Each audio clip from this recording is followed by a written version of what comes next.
De la Segunda República y en memoria de Gil Campos Gómez. Me gustaría empezar con un texto de Seró Sabater de 1932 en el que definía la República de esta manera. En la República no hay castas ni categorías ciudadanas. No hay ciudadanos de primera, de segunda y de tercera clase. No hay nobles ni villanos. Todas las cunas son iguales. No hay aristocracia, ni pergamino, ni sangre de diferentes colores. La República es el gobierno del pueblo por el pueblo, el gobierno de todos para todos, porque si el pueblo es individualmente soberano de sí mismo, en conjunto, por coincidencia de voluntades, por compenetración espiritual de los unos con los otros, crea la soberanía popular, fuerza poderosa e indestructible, porque es la resultante de la unión de todos, en convivencia, para que sus esfuerzos rindan un beneficio igual para todos. El martes pasado, 14 de abril, fue el 84 aniversario de la Segunda República Española, un periodo de la historia de España que, como todos y todas sabemos, solo duró 5 años y que fue apagado por la Guerra Civil. Un periodo en el que España llegó a ser un país a la vanguardia de Europa en una posición que tras 3 años de guerra posterior le costaría décadas volver a alcanzar, donde los hechos como el sufragio femenino eran algo instaurado e irrebatible y que se acabó perdiendo años después. Escasos 5 años en los que España vivió una época de paz, democracia y libertad. Ahora vamos a escuchar el manifiesto del Día de la República que este año han preparado Isabel Campos del periódico Se Casa, dedicado a Miguel Hernández, a la educación y a la sanidad. La palabra es el arma más poderosa del ser humano. Ahora. Las palabras tienen el poder de crear y también de destruir. Las palabras pueden curar y dañar. Las palabras pueden decir la verdad y también mentir. El poder actual es un gran malabarista de las palabras, un gran trilero que intenta que siempre miremos al sitio equivocado. Es heredero de quienes durante 40 años se han empleado a fondo para que la palabra república fuese sinónimo de guerra, pobreza y miseria, de quienes llevaron a cabo una perversa labor de propaganda utilizando el miedo y el miedo a las palabras. Consiguieron cubrir de negro una de las etapas más brillantes y luminosas de nuestra historia reciente. Nuestra labor y la de todo aquel que se considere humano y demócrata es la de restituir la memoria de nuestros antepasados republicanos y de reivindicar cada día y en actos como el de hoy todo lo bueno que tuvo la República. El mayor interés de los diferentes gobiernos republicanos fue la educación, una educación pública en centros públicos, una educación obligatoria, laica, mixta, inspirada en el ideal de la solidaridad humana, donde la actividad era el eje de la metodología. Hasta la llegada de la República, la educación estaba en manos de diferentes órdenes religiosas. Eran tiempos difíciles. Mi madre tuvo 7 partos, pero 3 murieron muy jóvenes. Nací a las 7 de la mañana el 30 de octubre de 1910. Me bautizaron muy pronto, a los 4 días, era lo habitual. Me crié en un ambiente humilde y austero, pero sin llegar a pasar hambre. Asistí a las escuelas del Ave María y más tarde al Colegio de Santo Domingo. A casa fueron los curas en más de una ocasión, porque querían convencer a mi padre para que siguiera con mis estudios. Pero a los 15 años mi padre me sacó del colegio. Mi verdadera escuela fue la naturaleza, los animales, el canto de los pájaros, las entreluces del amanecer, las anochecidas con el ganado, las estaciones con el cambio en el paisaje. A la espera de que se aprobara la Constitución, el Gobierno tomó, mediante decretos urgentes, las primeras medidas. Se reconoció el Estado plural y las diferencias lingüísticas. Se proyectó la creación paulatina de 27.000 escuelas. Pero mientras, los ayuntamientos adecentaron salas donde educar a los niños y a los mayores. Entonces las maestras desempeñaron un papel primordial. Enseñaban en sus casas con la subvención del ayuntamiento. Se hizo del maestro la persona más culta. Eran los intelectuales de los pueblos. Y con toda la precariedad en que vivían, ejercieron de una forma digna. De esta forma comenzó a tejerse un sistema educativo que puso la importancia en el alumno. Le hizo protagonista de las clases y de su formación. Los críos salían al campo para estudiar ciencias naturales. Se trató de sustituir el estudio de memoria por el debate participativo y pedagógico. Los niños y las niñas se mezclaron en las mismas aulas, donde se educaban en igualdad. Fue una escuela en la que se educó a los niños atendiendo a su capacidad, su actitud y su vocación, no a su situación económica. Soñador, como tantos, quería ir a Madrid. Abandoné las cabras y con el escaso cobre que recaudé, tomé un tren. Finalmente, en otoño de 1931, marché a la capital cargado de ilusión. Sin embargo, no fue como había soñado. Tuve que vivir con escasos medios y durante los 4 meses y medio que permanecí allí no conseguí nada como sustento. Tuve que regresar a Orihuela y para ello recurrí a la ayuda económica de mi gran amigo Ramón Sige. En un viaje a Murcia, con motivo de la preparación de mi primer libro, Perdido en Luna, conocí a García Lorca. En 1933 el libro fue publicado en La Verdad, pero pasó desapercibido. Me causó gran decepción. En marzo del 34 volví a Madrid. Allí conocí a Bergamín, Alexandre, Neruda, lo que favoreció mi inclusión en la vida cultural. También colaboré en las misiones pedagógicas. Sin duda, mis estancias en Madrid supusieron un punto de inflexión en mi ideología católica. Antes que educar, la República se vio obligada a dar de comer a los niños, incluso a vestirlos. Había comedores y roperos escolares, y cobraron fuerza las colonias escolares.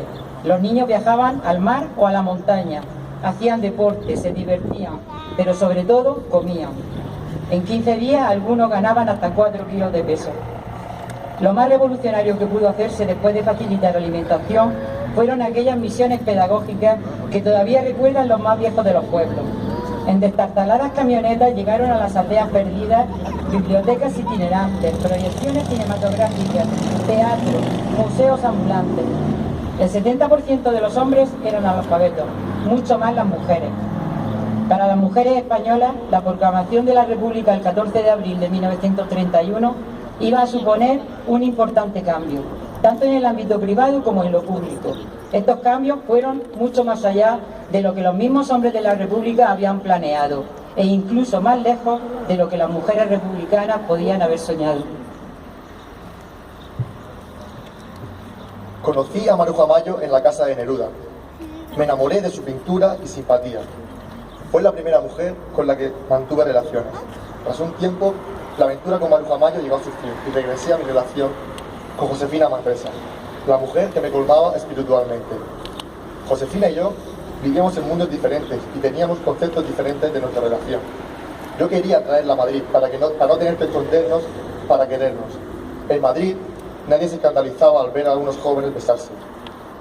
Los primeros meses de 1936 fueron muy convulsos y la violencia en las calles de Madrid fue en aumento. Además, entre los artistas aumentó el compromiso ideológico. Yo ya me había posicionado con mi afiliación al Partido Comunista. El 18 de julio de 1936 estalla la Guerra Civil. Todo este proceso de cambio terminó con el golpe de Estado. En los primeros años, la educación solo interesa al nuevo gobierno como vehículo transmisor de ideología, sin importarle en exceso su organización y estructura interna. Así, proliferan decretos y órdenes ministeriales con una sola idea fija: la educación debe ser católica y patriótica. Se produce una ruptura total con la época anterior, rechazándose todos los avances de la República en cuanto a renovación de los métodos pedagógicos y mejora del nivel intelectual de la enseñanza.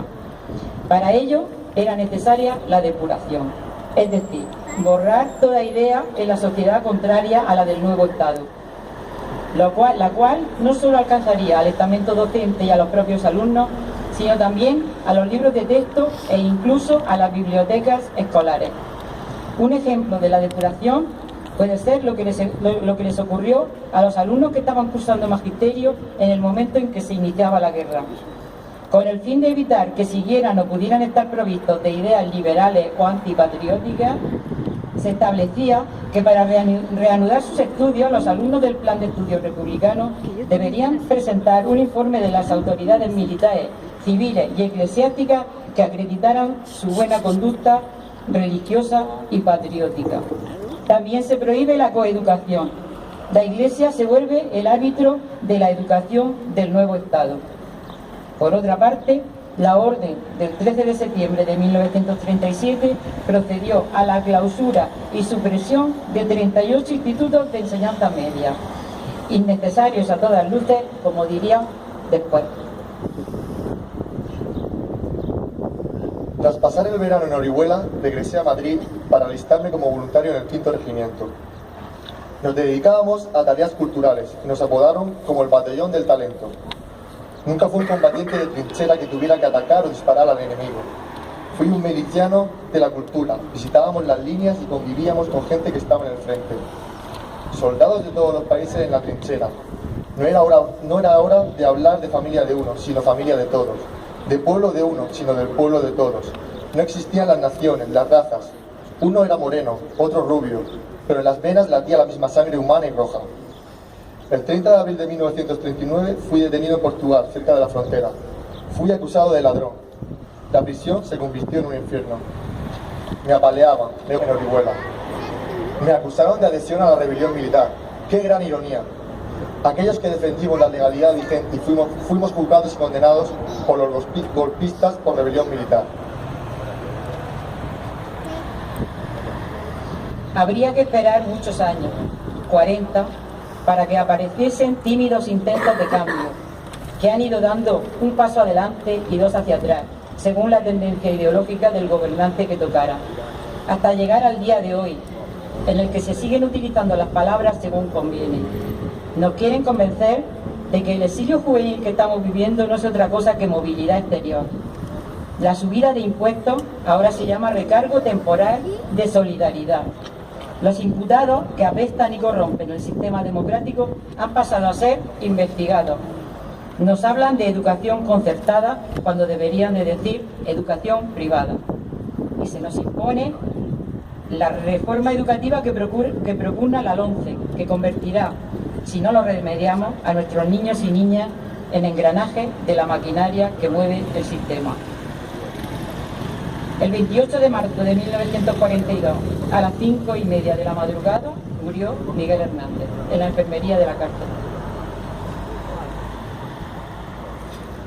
Llevaron mi cuerpo a la sala de duchas.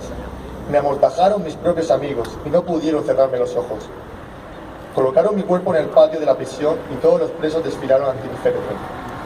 Me entregaron el ataúd a mi familia y 5 personas me acompañaron al cementerio de Nuestra Señora de los Remedios. Querían quedarse allí para velarme, pero no se lo permitieron, porque por la noche se producían fusilamientos. Antes de darme sepultura, en el nicho 1009, abrieron el ataúd para darme el último adiós. Una vez comenzada la guerra, en ambas zonas corrió la sangre, a veces sangre inocente, provocada por odios personales, fanatismo o ruines venganzas.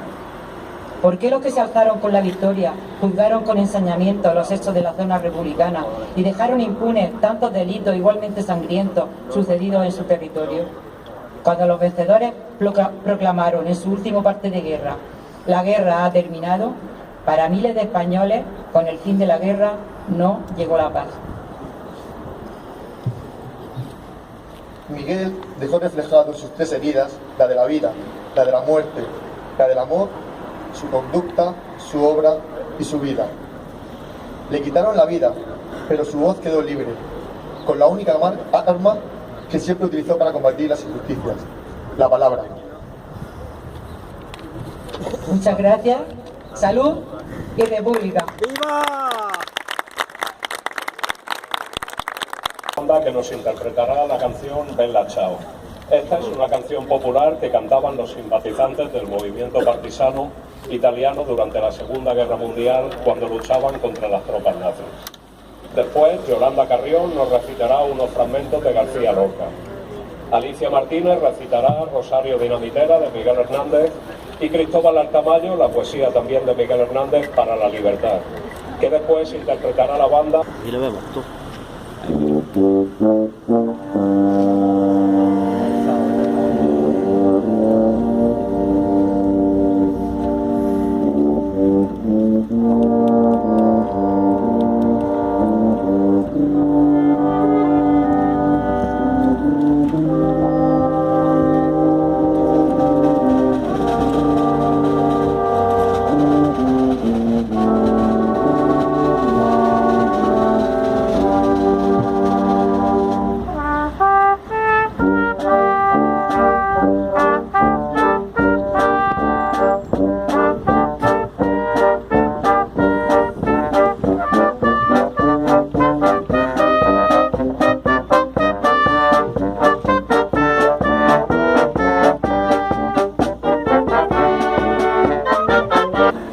Para la libertad me desprendo a balazos de los que han revolcado su estatua por el lodo, y me desprendo a golpes de mis pies, de mis brazos, de mi casa y de todo. Porque donde unas cuencas vacías amanezcan, ella pondrá dos piedras de futura mirada, y hará que nuevos brazos y nuevas piernas crezcan en la carne talada. Retoñarán aladas de savia sin otoño, reliquias de mi cuerpo que pierdo en cada herida, porque soy como el árbol talado, que retoño, porque aún tengo la vida. Rosario dinamitera, sobre tu mano bonita celaba la dinamita sus atributos de fiera. Nadie al mirarla creyera que había en su corazón una desesperación de cristales, de metralla, ansiosa de una batalla, sedienta de una explosión. Era tu mano derecha capaz de fundir leones, la flor de las municiones y el anhelo de la mecha. Rosario, buena cosecha, alta como un campanario. Sembrabas al adversario de dinamita furiosa, y era tu mano una rosa enfurecida, Rosario. Buitrago ha sido testigo de la condición del rayo, de las hazañas que callo y de la mano que digo. Bien conoció el enemigo la mano de esta doncella, que hoy no es mano porque ella, que ni un solo dedo agita, prendió la dinamita y la convirtió en estrella. Rosario, dinamitera, puedes ser varón y eres la gata de las mujeres, la espuma de la trinchera, digna como una bandera de triunfos y resplandores, dinamiteros pastores, vedla agitando su aliento y dan las bombas al viento del alma de los traidores.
Al gobierno con vuestra confianza, vigiladle en sus actos y si incurrimos en responsabilidad, exigidlas. Y con nuestro amor y con nuestra conciencia prometemos llenar todas vuestras aspiraciones. Si esto es así, no reclamamos vuestro aplauso, sino vuestra confianza, para la satisfacción de la conciencia de todos nosotros. Nuestra autoridad solo puede existir con vuestro apoyo. Seguid unidos y respetad el derecho de todos. Pero vigilad, pues sois la Guardia Nacional del Gobierno que acompaña al pueblo. Continuando con la música y con la literatura, vamos a oír a Ana Sánchez leernos un texto de Eduardo Galeano, como pequeño homenaje a este gran escritor que ha fallecido este lunes pasado, 13 de abril. Después, Lidia Férez seguirá con No te rindas de Mario Benedetti. Ramón Valverde nos recitará Vientos del Pueblo de Miguel Hernández. Y Yolanda Carrión con Cristóbal Altamayo recitarán juntos Cantares de Antonio Machado. Después, la banda interpretará la composición que hizo Serrat para cantar esta conocida poesía de Machado. Como cada año, dentro del homenaje a la memoria de Ginés Campos, familiares de esta buena persona que pagó injustamente con su vida el haber sido elegido democráticamente alcalde de Alhama, compartirán con nosotros y nosotras algún recuerdo de la vida de Ginés Campos Gómez. Algo que una vez más queremos agradecer a toda la familia. Terminado la guerra de España, y la cruz y la espada reinaban sobre las ruinas de la República. Uno de los vencidos, un obrero anarquista recién salido de la cárcel, buscaba trabajo.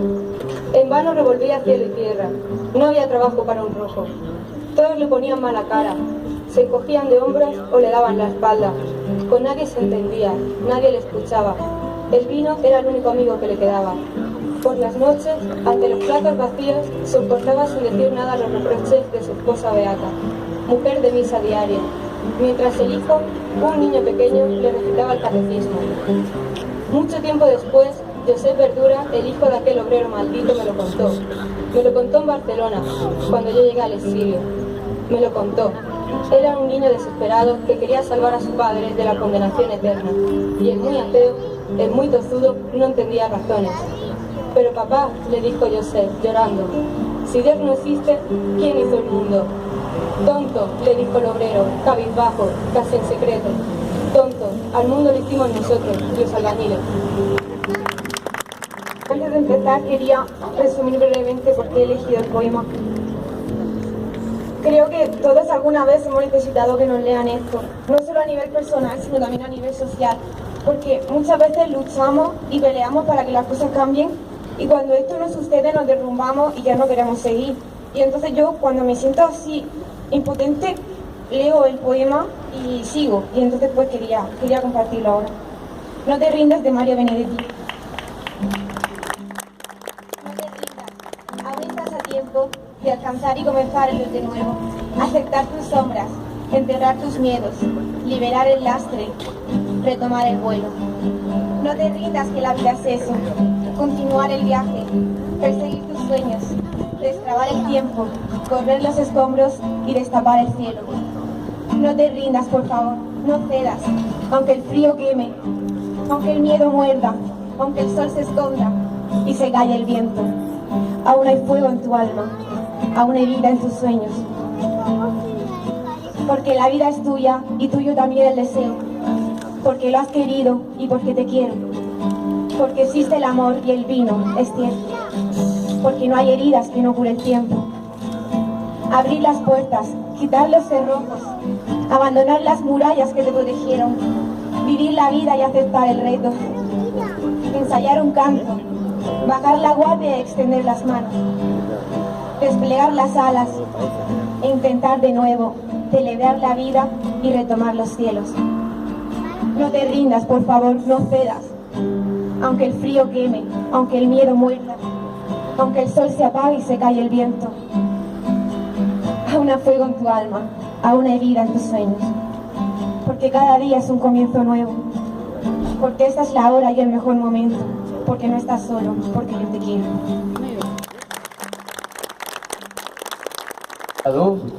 Y un poco he llegado con el tiempo justo. Bueno, deciros que voy a cambiar el poema, voy a leeros la canción del esposo soldado, que es una visión también de El enamorado, que era Miguel Hernández, cómo amaba a su mujer y a su hijo. Con lo cual nos imaginamos que el sufrimiento suyo sería enorme, también por este lado. Maestra. He poblado tu vientre de amor y sementera. He prolongado el eco de sangre a quien responde, y espero sobre el surco como el arado espera. He llegado hasta el fondo. Morena de altas torres, alta luz y ojos altos, esposa de mi piel, gran trago de mi vida. Tus pechos locos crecen hacia mí dando saltos de cierva concebida. Ya me parece que eres un cristal delicado. Temo que te me rompas al más leve tropiezo, y a reforzar tus venas con mi piel de soldado, fuera como el cerezo.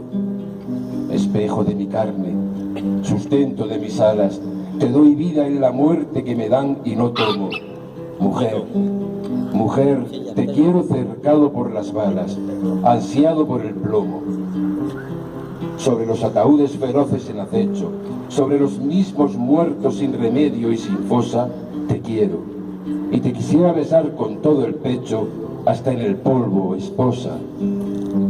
Cuando junto a los campos de combate te piensa mi frente, que no enfría ni aplaca tu figura, te acercas hacia mí como una boca inmensa de hambrienta dentadura. Escríbeme a la lucha, siénteme en la trinchera. Aquí con el fusil tu nombre evoco y fijo, y defiendo tu vientre de pobre que me espera, y defiendo tu hijo. Nacerá nuestro hijo con el puño cerrado, envuelto en un clamor de victoria y guitarras, y dejaré a tu puerta mi vida de soldado, sin colmillos y sin garras. Es preciso matar para seguir viviendo. Un día iré a la sombra de tu pelo lejano, y dormiré en la sábana de almidón y de estruendo, cosida por tu mano. Tus piernas implacables al parto van derechas, y tu implacable boca de labios indomables, y ante mi soledad de explosiones y brechas, recorres un camino de besos implacables. Para el hijo será la paz que estoy forjando, y al fin un océano de irremediables huesos, tu corazón y el mío naufragarán, quedando una mujer y un hombre gastados por los besos. Pasa y todo queda, pero lo nuestro es pasar, pasar haciendo caminos, caminos sobre la mar. Nunca perseguí la gloria, ni dejar en la memoria de los hombres mi canción. Yo amo los mundos sutiles, ingrávidos y gentiles, como pompas de jabón. Me gusta verlos pintarse de sol y grana, volar bajo el cielo azul, temblar súbitamente y quebrarse. Nunca perseguí la gloria. Caminante, son tus huellas, el camino y nada más. Caminante, no hay camino, se hace camino al andar. Al andar se hace camino y al volver la vista atrás, se ve la senda que nunca se ha de volver a pisar. Caminante, no hay camino, sino estelas en la mar. Hace algún tiempo, en ese lugar, donde hoy los bosques se visten de espinos, se oyó la voz de un poeta gritar: Caminante, no hay camino, se hace camino al andar, golpe a golpe, verso a verso. Murió el poeta lejos del hogar, le cubre el polvo de un país vecino. Al alejarse le vieron llorar. Caminante, no hay camino, se hace camino al andar, golpe a golpe, verso a verso. Cuando el jilguero no puede cantar, cuando el poeta es un peregrino, cuando de nada nos sirve rezar. Caminante, no hay camino, se hace camino al andar, golpe a golpe, verso a verso.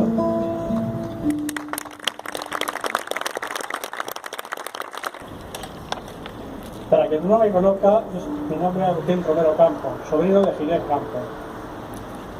Y en nombre de mi familia os quiero hablar en estas líneas de cómo fue su vida y la de su familia, que es la mía. Os agradecemos vuestra asistencia a este acto. Ginés nació en Alhama, de Murcia, el día 18 de marzo de 1902. Fue el mayor de 5 hermanos. Su padre, Manuel Campos, trabajaba de celador de telégrafo y por su trabajo fue destinado a varios pueblos de la región de Murcia. Al final de la jornada de trabajo encontraba tiempo para enseñar a leer y escribir a los jóvenes que se iban al servicio, y ante la imposibilidad de poder comunicarse por escrito con su familia y novia, recurría a Ginés, Ginés hizo lo mismo cuando fue mayor, dado el analfabetismo imperante en aquella época. Ginés trabajó en la fábrica de alpargatas de Lorenzo Rubio y después fue entre sastres de profesión. En el año 31 comenzó la República. Ginés empezó como secretario en la Casa del Pueblo. Después llegó a ser presidente. Más tarde, elegido concejal del Ayuntamiento y el 13 de julio de 1936, nombrado alcalde de Alhama. Su primer pleno fue el 18 de julio de ese mismo año, día en que declararon la guerra. La corporación del Ayuntamiento tuvo que hacer verdaderos esfuerzos para mantener el orden en la población. Pinar estuvo de la carne en varios intervalos de tiempo entre el 36 y el 38. En ese último año recibió la visión de que tenía que incorporarse al frente. Estuvo hasta terminar la guerra y tomó la decisión de volver a Lama. En Valencia, cuando fue a coger el tren para venirse, se encontró con otro lameño, que estuvieron hablando de ellos se volvían a sus casas porque no habían hecho nada malo. No les pasaría nada, pero todo fue llegar a Lama y la Guardia Civil con una denuncia a su casa en la que decía que tenían armamento escondido y se lo llevaban detenido. Su madre se opuso a que se lo llevaran sin registrar la casa. Lo hicieron y no encontraron nada, pero así y todo se lo llevaron detenido y lo encarcelaron en total. Le interrogaron varias veces, llegando a torturarlo. Lo trasladaron a la cárcel de Murcia, donde estuvo incomunicado todo el tiempo, hasta el día 3 de abril de 1940, que le comunicaron que iba a ser fusilado, que si quería dejar una carta a la familia tenía que confesarse. Por tanto,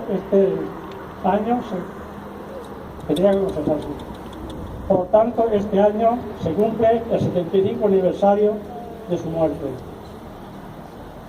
En esta carta decía a la familia que podía caminar con la cabeza muy alta, que él no había hecho nada malo a nadie. Ese mismo día fue fusilado en la esquina del cementerio de nuestro Padre Jesús del Pinardo. Fue enterrado en las fosas comunes junto a otros 277 personas más que, como él, murieron por defender su idea.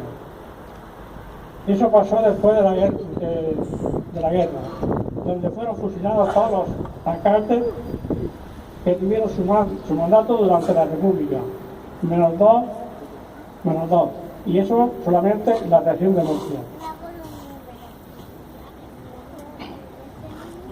En 1978, con la llegada de la democracia, se sacaron los restos de las fosas comunes, Las familias decidieron ponerlos todos juntos, cortaron sus enterramientos y los identificaron con un monolito con la paloma de la paz, donde se puede leer: caído por la libertad. Años más tarde se creó la Asociación de Familiares y Amigos de Caídos por la Libertad, que durante varios años, y aún así ahora extinguida, cada año en torno al 14 de abril se celebra un acto en su memoria. Por todos ellos tenemos que seguir luchando para que no caigan en el olvido. Saludos de República. ¡Viva Ginés Campos!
entonces, el 14 de abril supone acordarse de abuelos y bisabuelos que ya no están entre nosotros y que vivieron aquellos días de guerra y posguerra con la memoria latente de aquellos años. Muchos de ellos que yacen aún en cunetas, en campos o en parajes donde fueron fusilados, asesinados. Muchas familias que ni 84 años después saben muy bien qué fue de aquel abuelo, tío o familiar que una vez salió de su pueblo y no volvió nunca más. Pero a la vez que recordamos el pasado, debemos mirar hacia el futuro. Tenemos que rescatar los valores de la Segunda República, pero empezando a hablar de la Tercera. Continuar reivindicando un referéndum. En 1931 se votó por la República. Somos cada vez más los que no entendemos que hoy, 84 años después, no podamos hacer lo mismo. Se llama razón democrática, avanzar cada vez más. Vamos a terminar este acto con una ofrenda floral a Ginés Campos, mientras escuchamos los acordes del himno de Riego, interpretado por esta inmejorable banda, que ha estado compuesta por Javier Torres a la trompeta, Jaime González en el saxo tenor, Begoña Belchí a la flauta, Antonio José Caja con la tuba, Javier Vidal con percusión, Alba Sánchez también percusión, Nieves Romero, Andrés Santos, Alicia Martínez y Isa Torres al clarinete, Jesús Campos con la trompeta, José Antonio Ayala con el saxofón, Alberto López, saxo tenor, Sofía Martínez, saxofón, Francisco Díaz, trombón, Juan Antonio Vera, trombón. Y sobre todo queremos agradecer a Nieves Romero y a Raúl López por realizar los arreglos de 2 nuevas partituras. Y también a Lola Cánova Valverde por acompañar a las poesías con su guitarra. Un aplauso para ellos.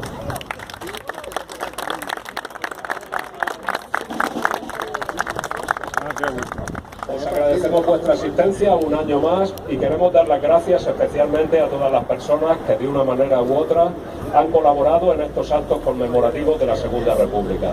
¡Salud y República! ¡Viva!